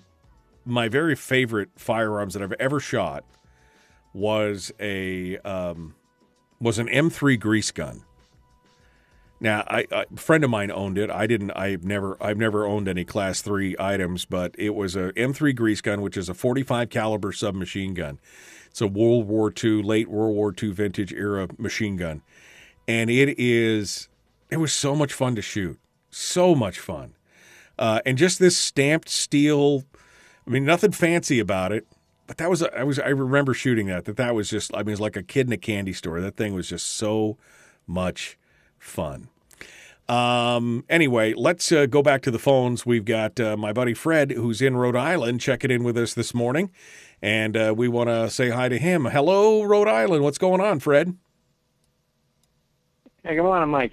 The reason for the call today is, the Biden nonsense with the story. Right. The locks and all that. Right. Most of the manufacturers today, they provide a case, and they also provide a lock. So, as far as like the major manufacturers, Smith & Wesson, Ruger, the SIG, you name it, for the most part, provide you with a nice little case with a lock in it. So it's already, I think that aspect of it already covered, unless of course they change the storage law where they're going to start getting specific as to what the content has to be. It's all steel with a combination lock, right? A regular safe type arrangement. As far as the storage box that it comes in, I mean that's already. So typical Biden administration, they're going to sit there and they try to, come up with a solution and then go find a problem to apply it to, which is, right up their alley. The old axiom, thought without action is a disaster, and action without thought is a disease. So. Right, exactly. Well, and I think the biggest issue with that, Fred, as I mentioned earlier, is not necessarily for new guns, because like you said, most new guns come with a cable lock or a trigger lock or something, right? I mean, I probably got a dozen of those locks sitting in the bottom of my gun case, just because I don't use them, but I have them in case we ever need to use them. But they came with all the new ones. But I think what it really does, as is pointed out by the guys over there at Town Hall, is that it's really going to affect the dealers with their used guns, because now they've got to find new space they've got to buy locks, or they've got to get cases, they've got to provide lock boxes or do things like that and have them available. And especially if it's going to go into effect on February the 3rd, and now they've got to find a way to get a supply of trigger locks or cable locks or lock boxes or whatever. It's just, it really is just one more little chink. It was like Brian was saying, it's just one more little thing chipping away at our rights for people to do. It's not like people don't know how to store safely. It's that people choose not to. Well, it's actually, it's their call. I mean, it's a right, and you have the right to, and within a certain degree of common sense, has to be applied to it too, I believe. You have the right to keep and bear arms. You also bear the responsibility to store and use that device in a safe and lawful manner. That's the way I look at it. But yeah. But then again, education is always better than legislation. And I think the NRA and all your gun organizations can definitely put out the safety message, and bind you to sit back and screw up something else. Other than the Second Amendment, right? Which I'm sure he's more than capable of. Right, and I agree with that. I mean, we've had conversations on the program before about injuries and deaths of children who have gotten access to firearms that shouldn't have them, and I've said at those times, and I stand by it, that the parents should be held responsible in some cases because they've been reckless with leaving dangerous firearms, loaded firearms laying around. I mean, you either have to teach your children the dangers of that and how you do it, or you have to be responsible in keeping them locked up and safe. And the bottom line is that you either have to do one or the other. You can't just let it go laissez-faire. I'm going to do whatever I want, and then take no responsibility if something happens. Absolutely. It's the same thing can be said for anything in a household. I mean, you got power tools, you got flammable liquids, hazardous material liquids lying around all over the place. Get chainsaws. I mean, a kid can get into anything. It doesn't have to be a firearm. Right. It could be anything at all in the household. And it's just a question of just teaching the kid responsibility, what is dangerous to him and his friends, and what, to stay away from, because it's above and beyond his capability, whether he realizes it or not, him to handle it safely until he's at a proper age where he could. I mean, you wouldn't leave a chainsaw lying around, have the kid playing with it. Well, everybody's off at work, come back and find he just cut his hand off or something. Right. I mean, it's the same common sense applications that apply to anything.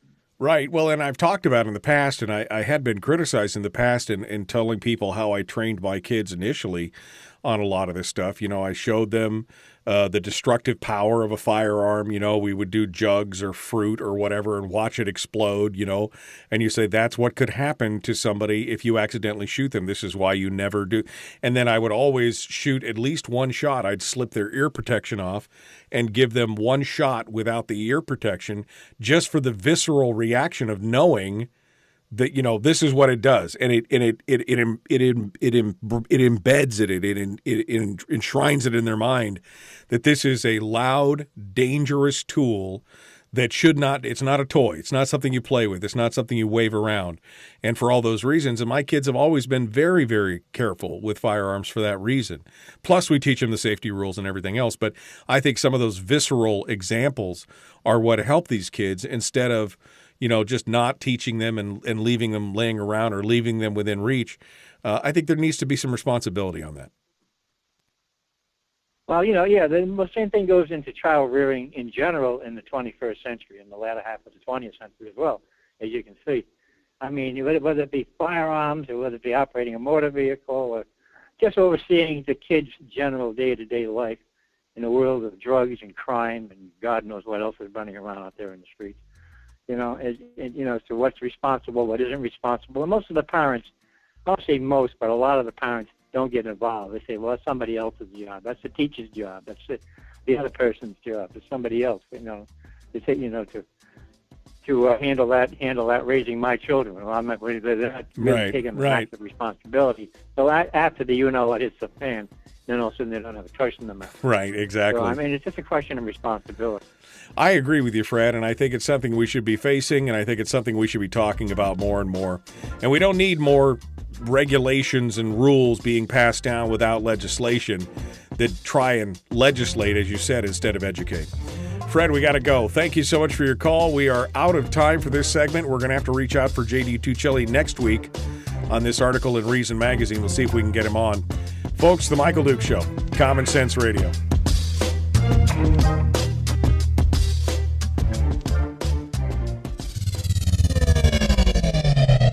Your mental suppository. The Michael Duke Show.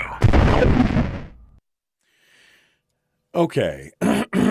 Final segment here. Fred, thanks for calling in. I appreciate you being part of it today. That was good stuff as well. Nothing like those World War II weapons, says Larry. Love me them bars and the M1 Garands, etc. Nothing fancy, just good old shooters. Yeah, I mean, the the Garands are definitely a lot. If you've never shot a Garand, they are a lot of fun. And what a unique piece of history, right? I mean, that's the thing. You got to think about anytime that I've picked up a Garand or that grease gun or anything that's a World War II vintage firearm, in the back of my mind, I'm always thinking, where was this in 1944? Where was this firearm in 1943 or 44? Or, was it floating around Germany, fighting Germans? Was it in North Africa? Was it, where was it? Where was this firearm and what was it doing to help protect American freedoms? So there's always a bit of nostalgia for me on that. And then to get a chance to shoot it and to see how it operates and see what our boys went through. I also love me some World War II weapons. I think that is pretty dang fantastic. And I love getting a chance to shoot those firearms. But as far as favorite firearms today, modern firearms, I guess I should say. I love a 1911. I really love the I really love the Para Ordnance 1911s, which are the double stack 1911s. In fact, one of my favorite guns is before Para Ordnance started actually building full firearms, they put out kits that you could buy a 1911 and then you could take their kit, and it was a frame kit, and you could build it out and put it on your 1911, and then you'd have a 14 or a 15 round 1911. And I love that. I've still got that. I've still got the original one. I've got a stainless Series 70 frame or a slide and inners on this aluminum or whatever it is. I think it's aluminum. Para Ordnance 15 round frame. That's still one of my favorite guns as far as pistols. But I mean, I do I do have my daily carry, which is, I really like. It's a Glock 21. So it's a 21C, which means it's compensated. It's got the compensation cuts at the front of it, which reduces the recoil. I really like that. And, I would say that my favorite, well, it's so hard because it's so hard to say you have so many favorites. But if you said you got two guns you got to go to, you got to walk out the door with right now, I think it would probably be my Glock and my Yugo M70 underfolder, which is an AK variant. It's an AK-47 variant with an underfolding stock, and I've got it. It's the fact the splash screen for Firearms Friday. If you look at that splash screen, that's the rifle that I'm holding right there. Is my M70 Yugo underfolder, and so it's got I've got the rail on it, and I've got all the stuff and the detachable mag extension and everything else. It's just my fun little gee whiz go fast gun, little semi-auto just sporter that's got everything that I need on it. And it's one that I've got it in a little bag. You can just pick it up, throw it over your shoulder. Got a couple hundred rounds of ammunition in there, in the little pouches, and away you go. And that's probably my favorite guns. Weren't those early kits just a collection of parts that Para-Ordnance collected from a number of manufacturers that built them under various contracts? I think the original guns were, but originally Para-Ordnance, they started out selling what they called kits in the white, which essentially was they built the frame, and maybe they had some parts from other manufacturers, but they would just sell you the frame. They wouldn't sell you. They didn't have barrels and slides and extractors and everything else. All they sold was the frame itself. And that's what I ended up. I swapped I had a 9mm something that I ended up swapping it and getting the parts and pieces and having this other 1911 and putting it all together, and voila, it was great. Let's see. I brought a Tanfoglio Witness 10mm when we moved up here. I've never even heard of that. I'll have to check that out. All right, phone lines are ringing, which means Willie Waffle is on the line, and we're getting ready. I'm going to put him on hold here, and then we're going to jump into this, and we're going to get into it. Your weekend movies, that's what it's all about. The Michael Duke Show, common sense, liberty-based, free-thinking radio. Here we go.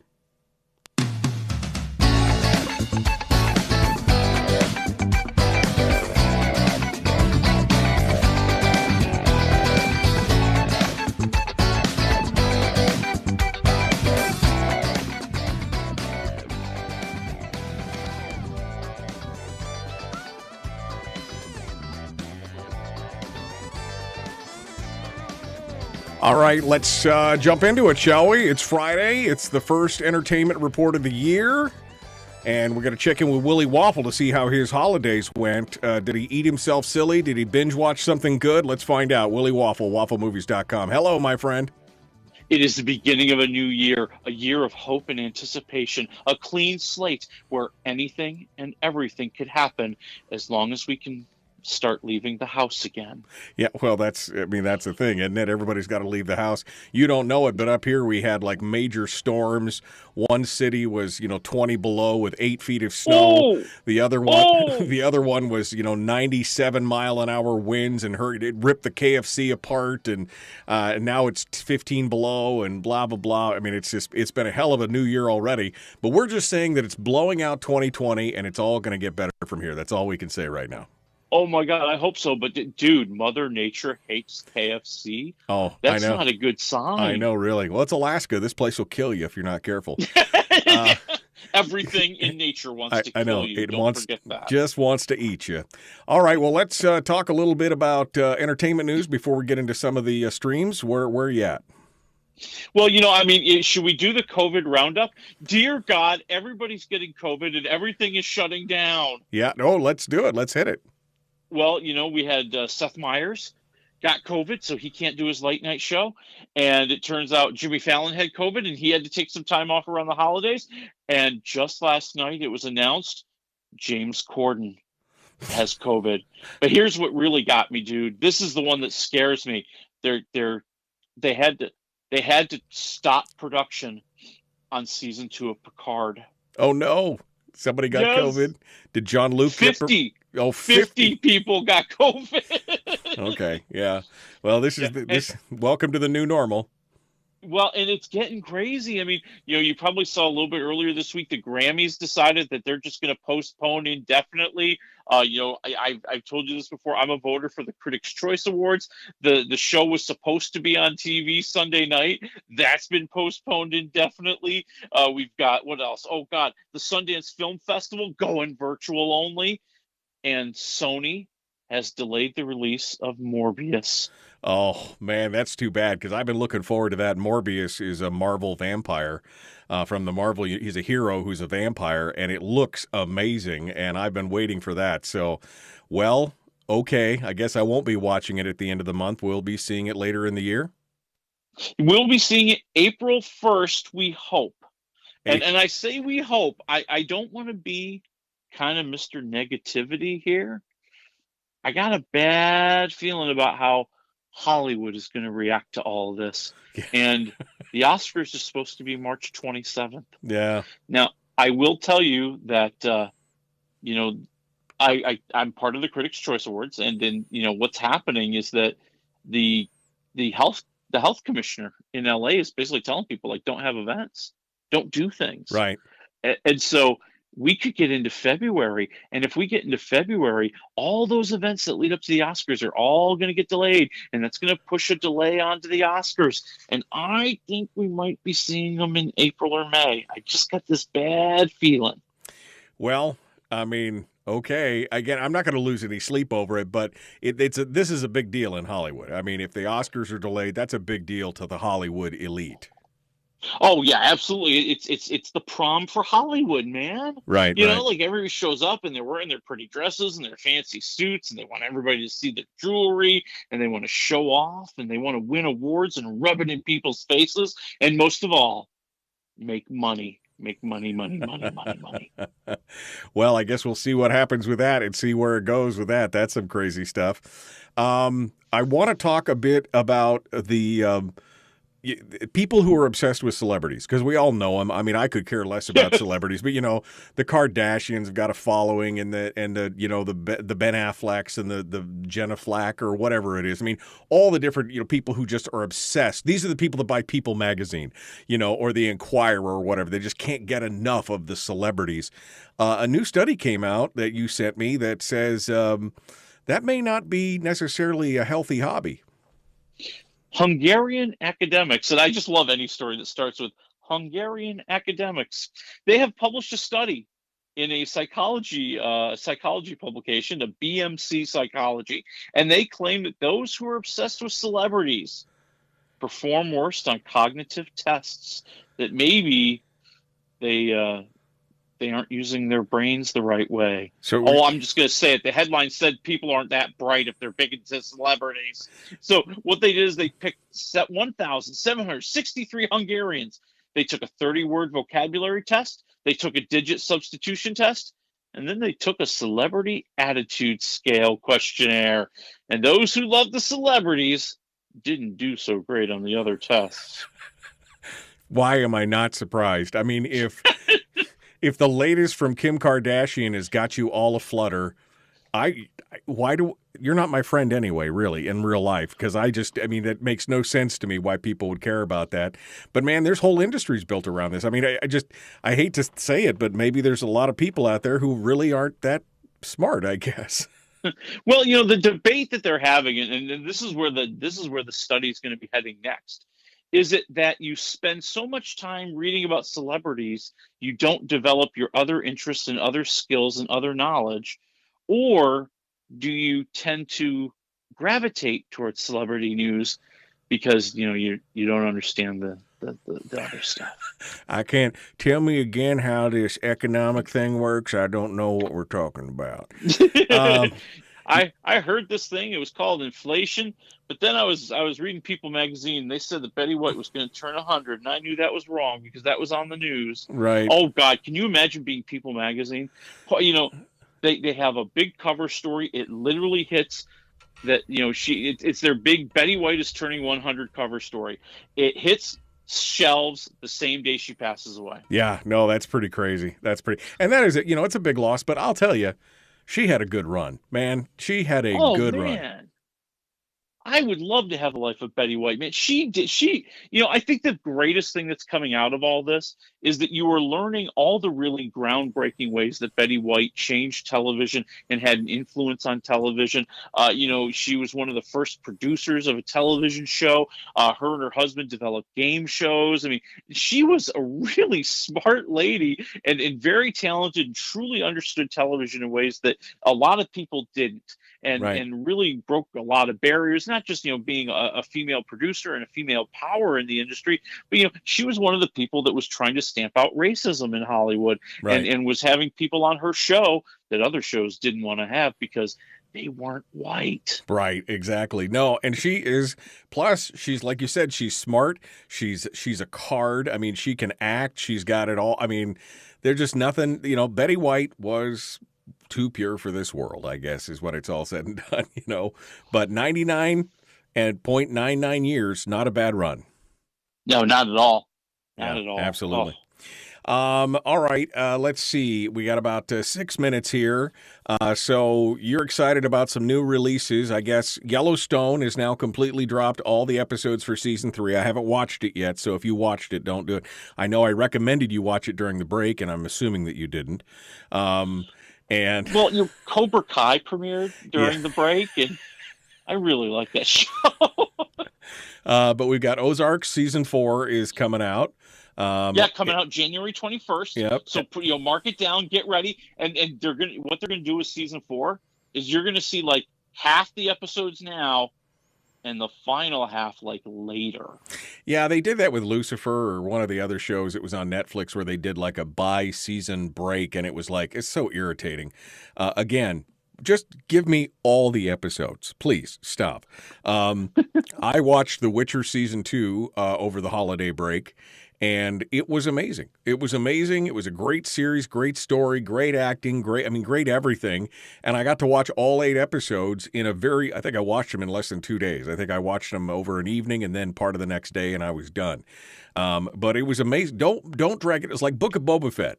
I really want to watch it, but they put 1 episode out. I'm not going to play that game. I'm sorry. I'm just not going to play that game. I'm going to wait for it all to come out, and if there's spoilers, I'll live with it, yada, yada, yada. But I want to watch it on my time frame. It's so irritating, Willie. Why do they do that? Well, and that's a great question, because I think that the landscape is changing so dramatically. You know, you and I were talking a little bit today about, you know, cord cutting. And how, you know, more and more people are just cutting the cord. Right. And I think a lot of it's because just the way we live our lives has changed. You know, when I was a kid, you know, you sat down in front of the TV after dinner and you flipped around the channels. You tried to find something you wanted to watch, or maybe you had a few favorite shows that you always watched. And now everything's appointment viewing. And appointment at the time I want to see it, in the mode I want to see it. Like you said, if I want to see all the episodes, I want to see them all. Right. I'm not going to wait around every week for a new one to come out. Yeah. I mean, I think that, you know, that's the way society is right now. Yeah. Everything else is becoming a relic very quickly. I think some of the numbers that we saw in this civic science thing that we were talking about earlier today, or earlier yesterday, what Willie and I were talking about this new poll that came out, and I just find it's fascinating that 74% of Americans have at least one streaming service. 58 have more than one. 58%, meaning so almost 75% of Americans are at least using one streaming service, and it's just getting bigger.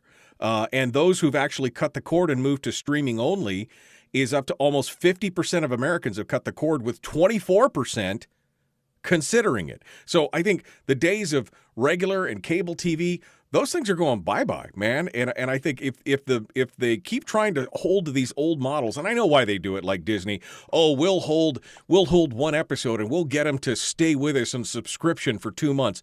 Dude, it's $7 a month. I will pay $14. I don't care. Just give them all to me at once. You know, why are you doing this? It's so irritating.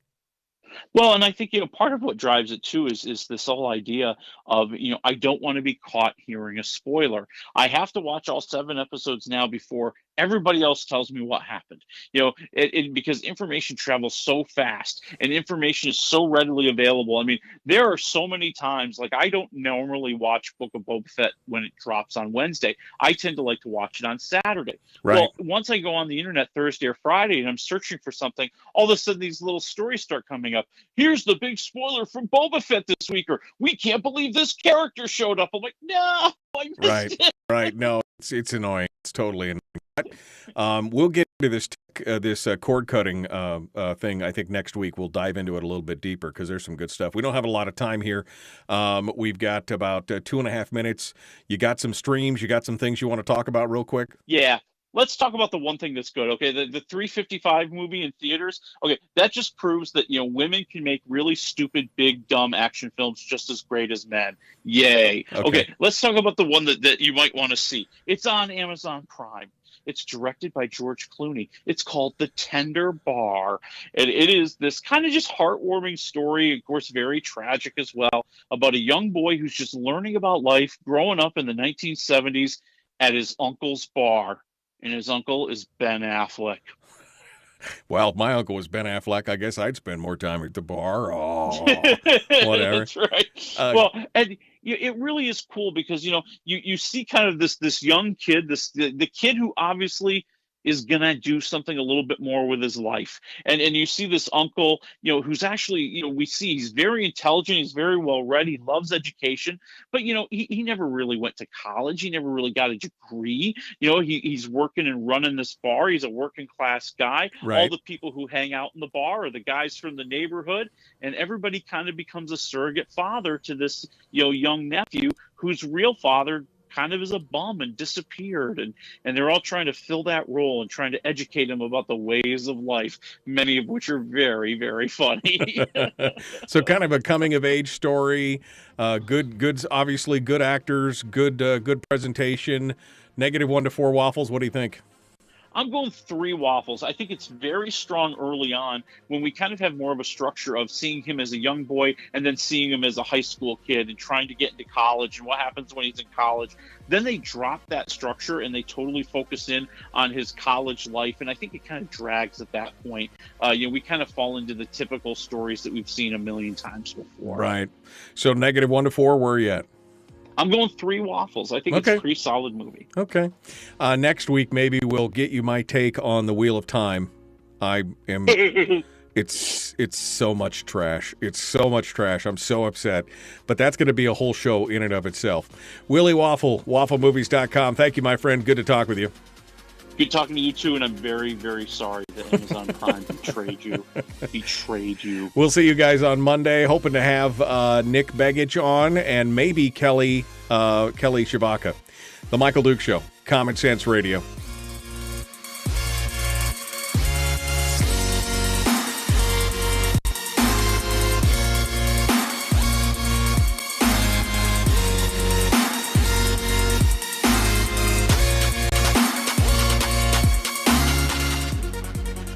Yeah, so I finally knuckled down. I mean, they dropped the final episode of Wheel of Time. I'd been holding back. I'd only watched the first 3 episodes, and I was quietly optimistic.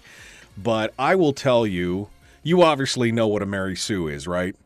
Yeah. Okay, so this showrunner and everything else, they did absolutely everything they can to make this, to take every good opportunity from the main character of this show. I mean, who the real main character of the story, who is the Dragon Reborn. It's Randall Thor. I'm not going to even hide it from anybody. It's Randall Thor. So they took this thing, and I mean, at some point, he's got some very pivotal moments in the story that point to the fact that he is the one, right? He's the chosen one. Mm-hmm. And there's one climactic scene at the very end of the book, the very end of the story, and where it shows his true power. Because you keep hearing about how powerful he is and all these other things, and nothing really happens in the book until the very end. And that not only do they cut half of that ending out and just leave it like totally out, then they take this one scene where it truly shows his real power, and they give it all to a bunch of, two of the women who are main characters, and then a bunch of no-named extras, and all of a sudden they're the ones that get this huge scene that it totally derails the whole story. I mean, And that was just one thing. There were so many instances of this where his power in the story, his plot points are taken and given to the women over and over and over again. And at this point, you literally have an entire empowered cast of Mary Sues who can do no wrong, who are always in the right, who are the most powerful, who can raise the dead literally at the end of this show. And I'm like, okay, this is so much trash. Robert Jordan is rolling over in his grave. And anyway, so let's just say that I was so angry that night. I couldn't hardly sleep. I went to bed at 1 o'clock in the morning, and I was just upset. And my wife is like, "You are mad." I'm like, "I am so mad. You have no idea." But I was heartened to see as I went out on YouTube and in other places, because I spent this is 2 o'clock in the morning. I spent another 2 hours on YouTube and other blog sites reading what other people's reaction were, because I'm like, I can't be alone on this. And no, the consensus among any fans of the book is pretty much it's trash. And I just don't know what to say. They're supposed to have 8 seasons of this.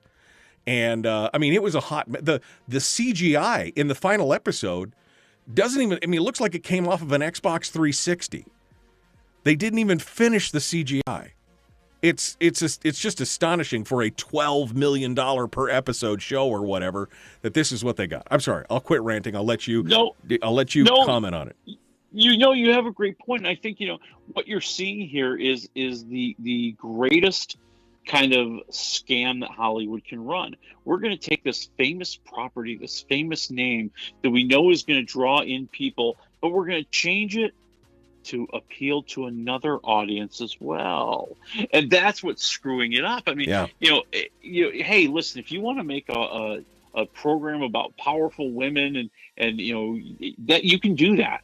Don't do it with a project that's not the case. Don't do it with a well-known property where people understand the lore and know everything and do all that kind of stuff. Well, and I do want to talk about this next week, because what was happening here is Amazon tried to, they did everything they could to make this work kind of dark and gritty and Game of Thronesy, and that's not the theme. That's not the flavor of the book.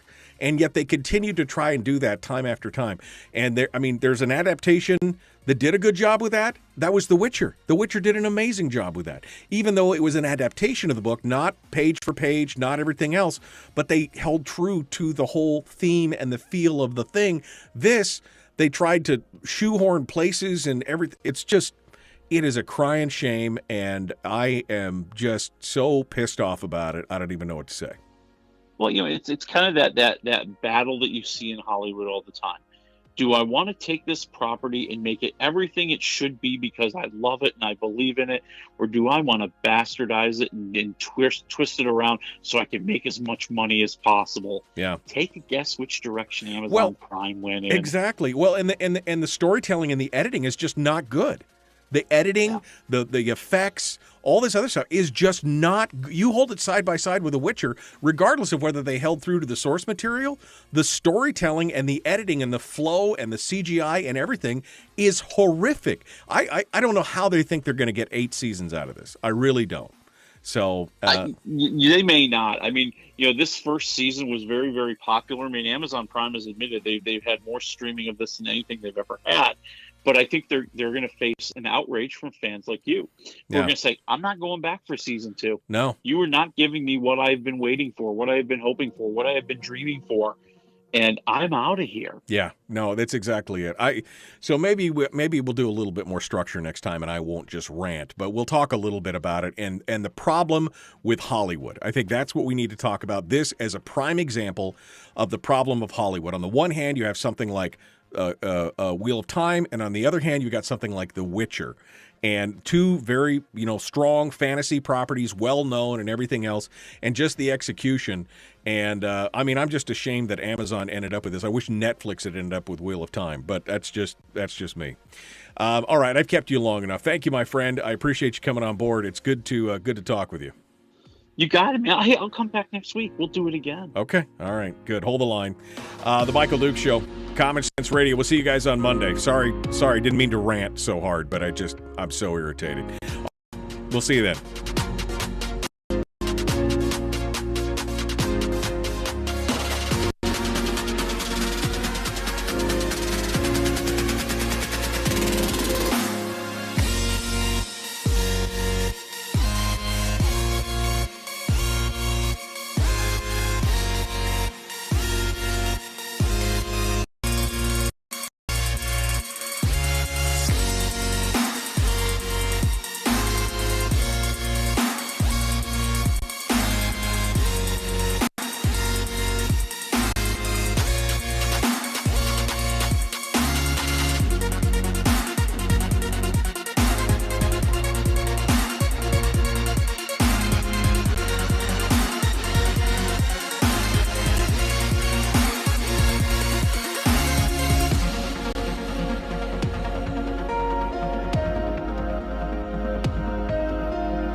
We've shed our terrestrial radio skin, and now we are slimy lizard internet people. It's the Michael Duke Show.